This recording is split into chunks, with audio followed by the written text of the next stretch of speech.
It was only a couple months ago we tested the Ford Bronco through the snowy off-road course at Road Ameica, and of course on the street.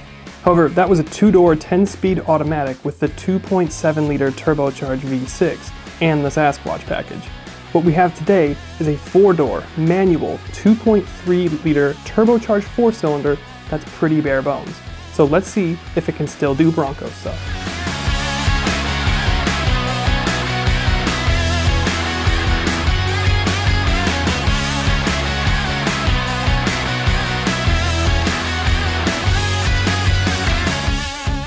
This is probably about the most opposite spec Bronco that we could have had as opposed to the Wildtrak that we had earlier this year. Under the skin we have a 2.3-liter turbocharged 4-cylinder, which only makes 275 horsepower and 310 pound-feet. And yes, of course, this is the base engine, so it makes less power. However, it's still more power than you'd get in a 4Runner. In this 4-cylinder you also get better fuel economy. The EPA rates about 18 mpg for Black Diamond 2.3-liter manuals, which is what we have here. But in our week of testing, we've been getting back over 20. And that's with all the time it spends stationary for filming and photos. And of course, the off-roading we did at Road Ameica. Yeah, it's surprisingly efficient for something of this size and weight and this aerodynamics, frankly. And it's also still packing more power than you would get in something like a 4-liter naturally aspirated V6 4Runner. Now this isn't to suggest that it's quick though. 0 to 60 is closer to 8 seconds than it is 7 seconds, so you know there's some of that. But to be honest, like, what did you want from your Rubik's Cube shaped body on frame 4x4? Did you expect it to be a sports car? Power is one thing, but to live with something like a body on frame 4x4 is another. So let's chat about what it's like to live with in the environment that it'll spend 90% of its life, on the road. The most natural competitor to this Bronco is of course the Jeep Wrangler, so we'll talk about it in terms of that. And we talk about on-road manners, well, let's start with steering and how it feels to just drive down the road. This is an independent front suspension, and it has a more traditional rack and pinion along with electronic power steering axle, or steering rack. The Jeep, I think, is the only modern vehicle on sale today that still uses recirculating ball steering.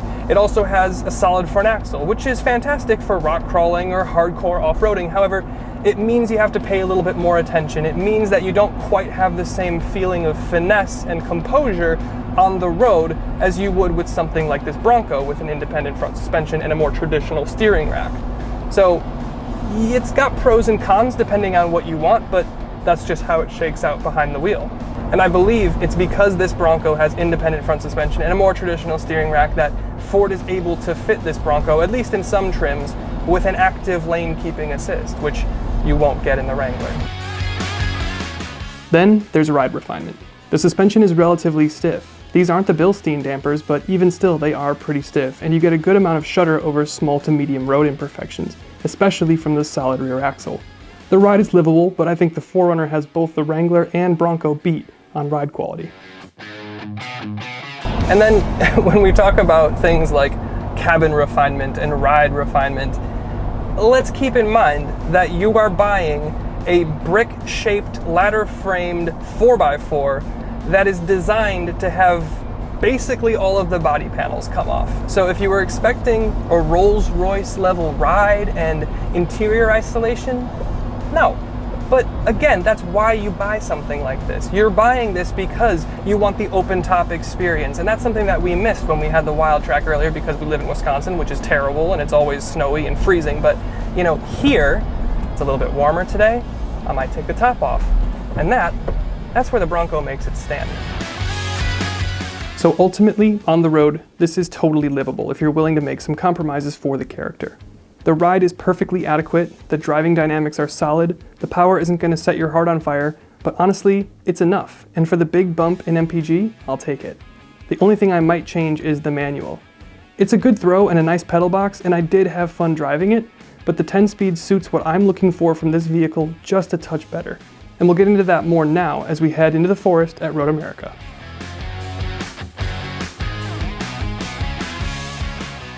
Welcome to the Bronco on the off-road trails at Road Ameica. Thanks again to Eric and John and the whole team for letting us use their facilities once again to test this thing. This is a pretty bare bones Bronco here, but it has all of the essentials here. You've got the 4x4 system, you've got GOAT modes, you've got a locking rear differential, you have a crawler gear. This is the manual, so it's 6 speeds with a crawler gear. That's what I'm in now.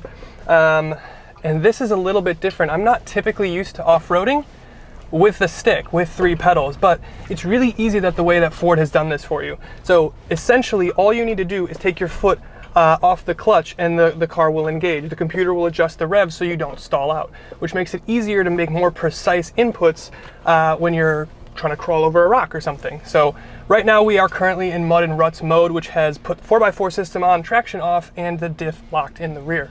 So we're just gonna go through the forest.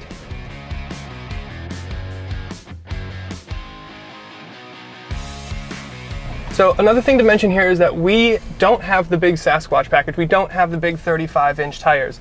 We do have an all-terrain tire. We have a General Grabber. I think it's an AT3. I'd have to double check. But so it's a smaller tire, which means there's less ground clearance. There's going to be less approach, or Paulo always says approach, less approach, departure, and breakover because of it. And also we were out here in the 2-door, the Wild Track, with the Sasquatch package. So that was the shorter wheelbase, which means that has a better breakover angle as well. So we're in the longer wheelbase, the 4-door, so that can come into play when we hit the hills later on.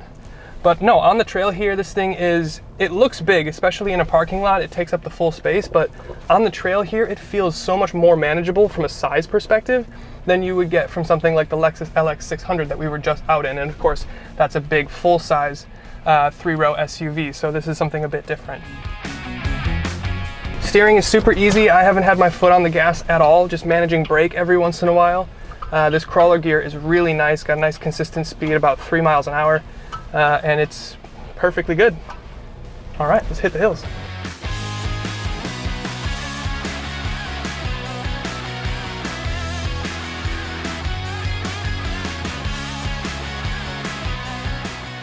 Okay, so now we're gonna head out onto the hills that you're all so familiar with. We're gonna get out of the crawler gear because we wanna have a little bit more speed. We're still in mud and ruts because it is a little bit muddy here. And this is where we're really gonna test the breakover, approach, and departure, and also some of the power delivery. I need a little power coming up here. Still in first. I don't have, oh shit. So first gear was not enough.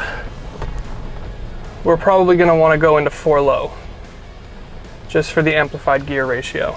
So I'm gonna go into neutral. We were in 4 high, 4 low, still mud and ruts, still 4-wheel drive, still rear diff locked. Advanced track off. Okay, here we go.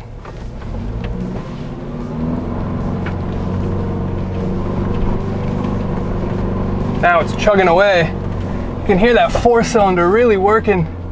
It sounded like we bottomed out just a touch there at the top. But now in 4 low, I don't have my foot on the brake, I don't have my foot on the gas. It kind of almost acts as like a built-in hill descent. You do have trail control here, so I can, or excuse me, hill descent. So I can set a pace if I want to, but I don't think I'm gonna need to here.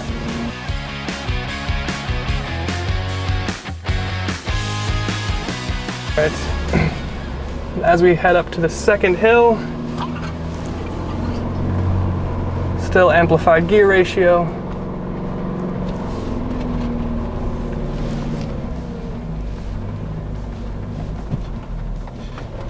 This is where I'm worried about breakover angles. Departure. Oh, the approach angle with these rocks is a little bit tricky. And I've stalled the car because, because the RPMs got too low.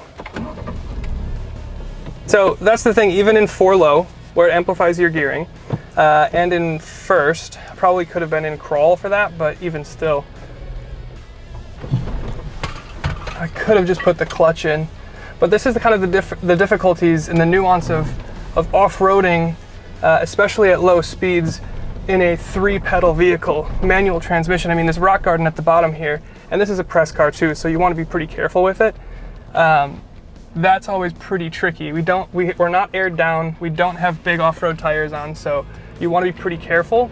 So with lower RPM like that, it gets to be a bit tricky.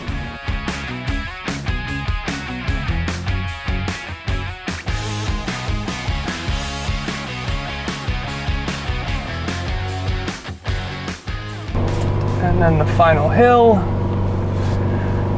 This also tests the brake over a little bit here. So in the longer wheelbase, I'm expecting to maybe hit a little bit of bottom, but we do have rock sliders on, so we should be okay. All right, we are at the top then. Yep, a little bit of bottom out there. I don't have my foot on the gas. I don't have my foot on the brake. This is just engine braking, keeping us at this speed. And we'll go through the puddles. Not bad. Let's hit the moguls.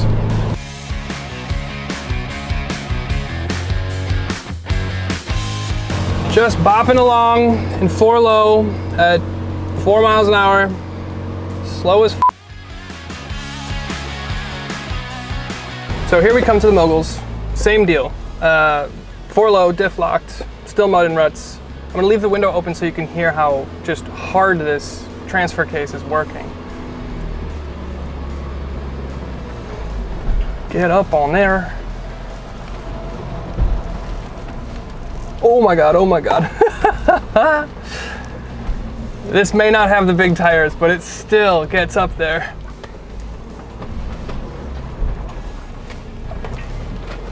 Wow. I mean, this may be a bare bones spec, it's still a Bronco. Hello, sticks.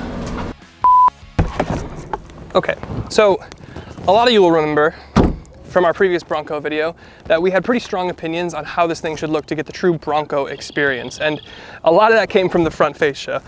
In that one, you had the upgraded grille and headlights, and here you have the base. So rather than the gloss black grille with a lot of little holes in it, you get a scratchy black, darker gray plastic grille with more bigger holes in it, I guess, which it just doesn't look quite as nice. The headlight assembly, this was all LED for the circle and the bar that comes into the grille. It's not here. So it just doesn't quite have the same look. Of course, again, you know, not having the Sasquatch package, not having that big imposing stance also is a contributor to that. But you still have really cool things. You have the accessory points here if you want to attach your limb spreaders to the front of the hood, which is fantastic. You've got cactus gray, which is a really nice color. It's growing on me more and more.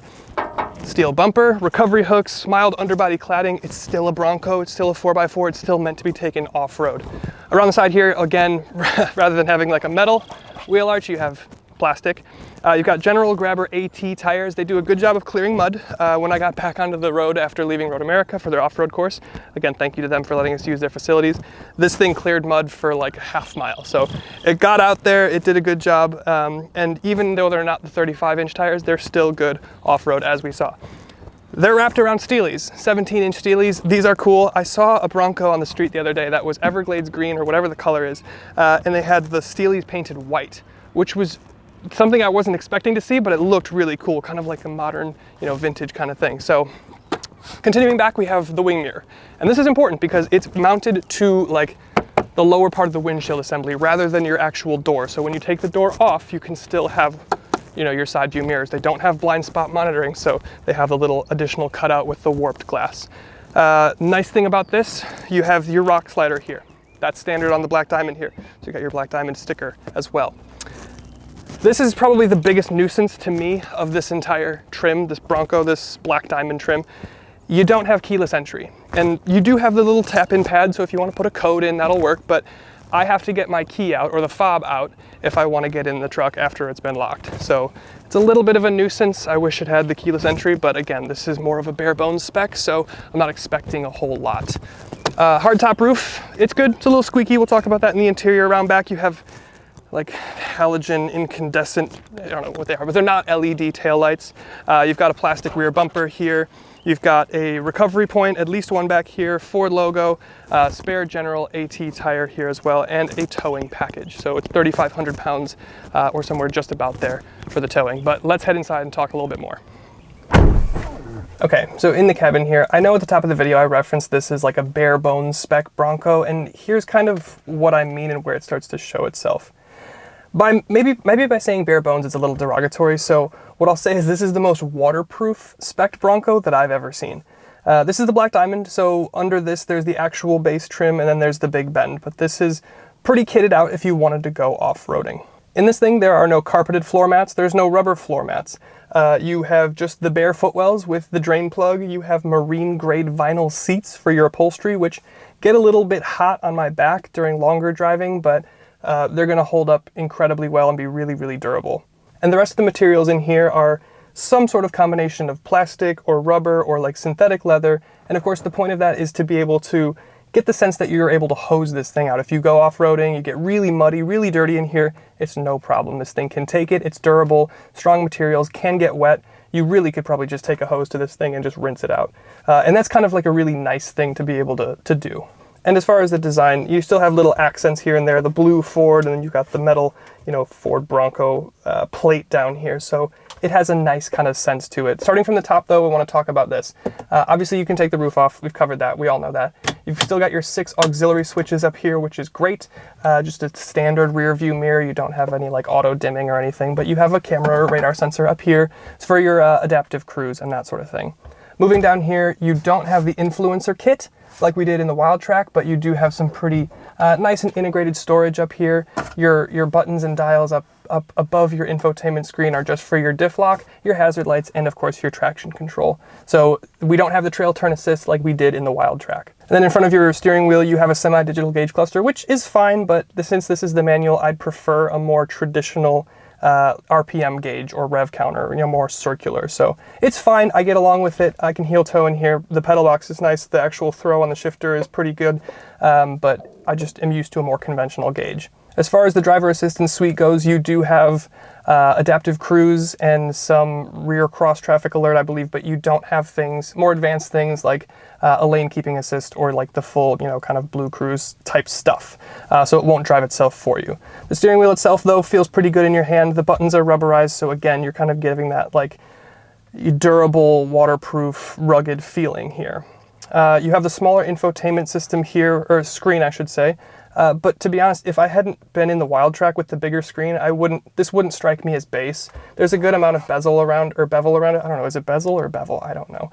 But it's running the same sync software. Once you get into it and you start playing with it, you notice that there's some things that are missing, but you do have wireless CarPlay, which is fantastic. So you're missing things like, some 360 cameras, your reverse camera's okay. To be honest, most of the time, on the road, I don't really miss anything because I'm just using CarPlay and it's perfectly fine. Where I did miss a couple features was when we were off-road. I missed the trail turn, I missed the 360 cameras and that sort of thing. And then under your head unit, you have physical HVAC controls, which is great to see. They are not dual zone, they are not automatic for climate controls, but they work pretty well. You don't have heated seats, but you sit in this vinyl seat long enough and you're not worried about that anymore. Then as we start to talk about the things that are happening behind the front seat, behind the driver, the rear seats are totally usable. They're a great size, they totally work for this. They're competitive with the Wrangler for the 4-door configuration. And then of course you have like woven map pockets back there, so you can hook carabiners up there. You can do a lot with storage back there. And of course they're vinyl as well, so you can just hose it down if it gets dirty. The biggest improvement though that I wanted to see from this thing was in terms of trunk space. The 2-door the rear seats were unusable. The trunk behind it was arguably even more unusable. This fixes a lot of that. You have a decent sized rear seat, but you have a really big trunk, big enough to fit all of your roof panels. It comes with a carrying case, so they're not scratching against each other. And one of the things that I wanted to see from this that I didn't see in the 2-door was how flat the floor folded.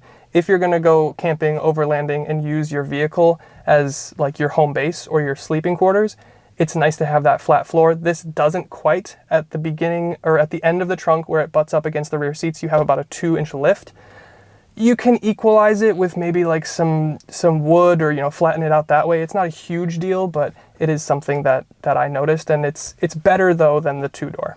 Overall, there are some luxuries missing, but to think you have a really usable interior space that's durable, it's big, and it's easy to spend time in. And I think that's probably a good time to get into the final thoughts.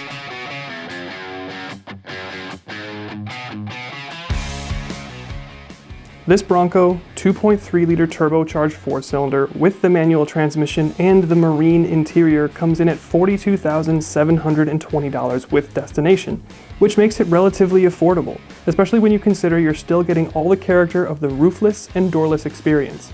You have all the cargo and practicality you could need, you get over 20 mpg, at least in our testing, and you still have 4-wheel drive, all your GOAT modes, and a rear locker. For a fun daily that can also take you to some of the most remote places on the planet, this Bronco doesn't miss. Thanks so much for watching. We'll see you in the next one.